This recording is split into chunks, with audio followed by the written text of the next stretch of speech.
राम राम मित्रों, जय सिया राम, जय श्री राम।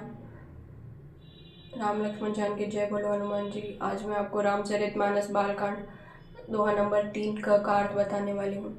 मंगल भवन अमंगल हारी, द्रवहु सुदशरथ अजिर बिहारी।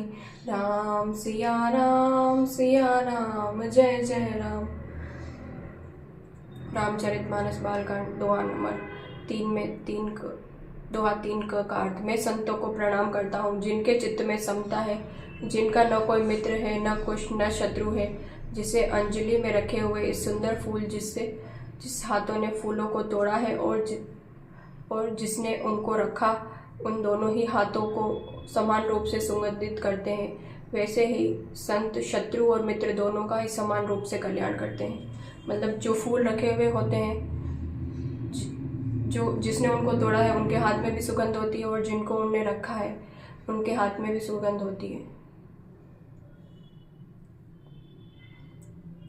दोहा 3 ख का अर्थ। संत सरल हृदय और जगत के हितकारी होते हैं। उनके ऐसे स्वभाव और स्नेह को जानकर मैं विनय करता हूँ।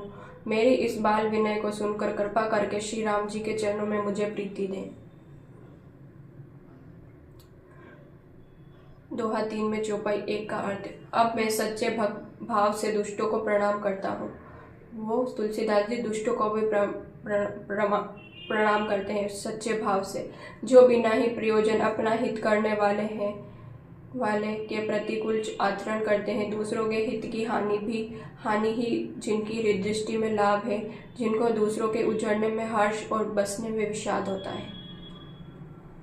दुष्ट कैसे होते हैं? जो दूसरों को उजड़ते हैं तो हर्ष का अनुभव करते हैं, और बसने में जिनको विषाद होता है वो दुष्ट होते हैं। रामचरितमानस बालकांड दोहा 3 में चौपाई 2 का अर्थ। जो हरि और हर के यश रूपी पूर्णिमा के चंद्रमा के लिए राहु के समान है, अर्थात वहाँ कहीं भगवान विष्णु और शंकर के यश का वर्णन होता है, उसी में बाधा देते हैं।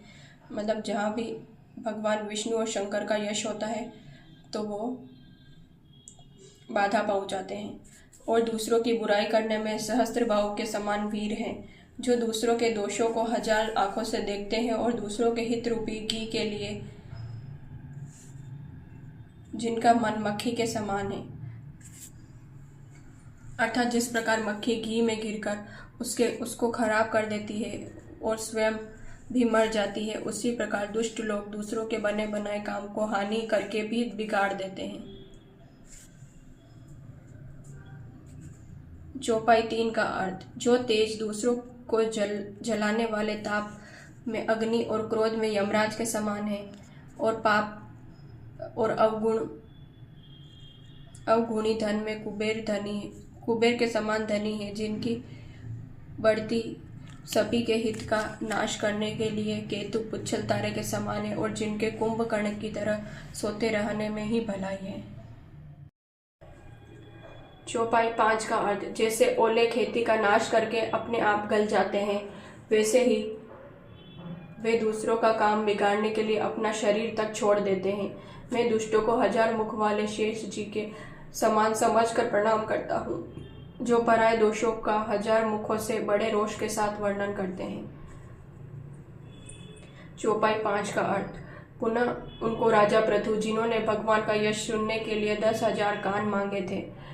पृथु ने उनका एक राजा था, उनका नाम क्या है? राजा पृथु, जिन्होंने क्या किया था? भगवान का यश सुनने के लिए कितने कान मांगे थे? 10,000 कान मांगे थे।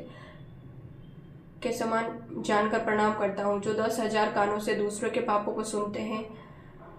फिर इंद्र के समान मानकर ही विनय करता हूँ, जिनको सूरा मदिरा निकी हितकारी मालूम होती है। इंद्र के लिए सुरानिक अर्थात देवताओं की सेना हितकारी है। चौपाई 6 का अर्थ। जिनको कठोर वचन रूपी वज्र सदा प्यारा लगता है, और जो 1000 आंखों से दूसरों के दोषों को देखते हैं।